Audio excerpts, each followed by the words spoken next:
Hi everyone, it's Friday night happy hour, and for this Friday night happy hour, we are going all the way back to the beginning where it all started for me in whiskey, and that is with this world-renowned bottle, Jack Daniel's Old Number 7. This was the very first whiskey that I tried that got me into bourbon. Tennessee, this is Tennessee whiskey, technically not a bourbon, although it does meet all the qualifications of a bourbon, but it's called a Tennessee whiskey. This is where it started for me, elevated me to different Jack Daniels up along the line of that, and then crossed over into the bottles that are truly called bourbon, and where I started with Elijah Craig Small Batch, and then went to some other bottles from there. But it all started right here. I'm going to have this little sample here, and of course I'm going to pour it into this mega shot glass. The Jack Daniel's Old Number 7, got this in Nashville, Tennessee. And I'm curious what I think of it now after not having it for so long and tasting so many other bottles that are supposedly better, but let's see what we think. Okay, so we poured this entire little sample in this gigantic shot glass, whatever you want to call it, and it's basically about halfway down. So this is a pretty large size shot here, but it is pretty cool. Looks like a shape of a barrel. Let's give it a nose. Not much really there. You know, again, this is 80 proof. You know, pretty basic, but I am getting just a little bit of that banana note that Jack Daniel's is known for. Let's give this a taste. Cheers.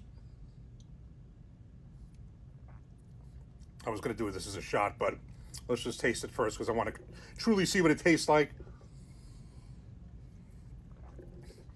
Well, having it this way, because I got to be honest with you, when I did have Jack Daniels originally, you know, in the days before I was learning the art of enjoying whiskey, enjoying bourbon, sipping it, I did have shots of this, and or I would have it in ice. I would have Jack on the rocks pretty much, even though I don't have anything on the rocks now except a cocktail.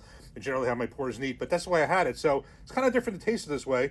You get the banana note. It is a diluted banana note as opposed to, you know, when you have the barrel proof bottle, which is just so different than this, and better. But there's a diluted banana note. Not all that much going on. Again, it is diluted, but you can see from this, now tasting this, you can get the feel of where the other bottles are, minus the dilution, with the addition of aging, barrel spacing, you know, placement, and all that other stuff. So, you know, I can see why this was good for me at the time.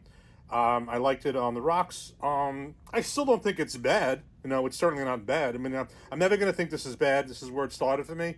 So I don't think I'll ever get to the point that I think this is bad. But at the same time, I've just grown from this, you know, in terms of what I like. But yeah, this was a good starter whiskey for me. Let's have one more.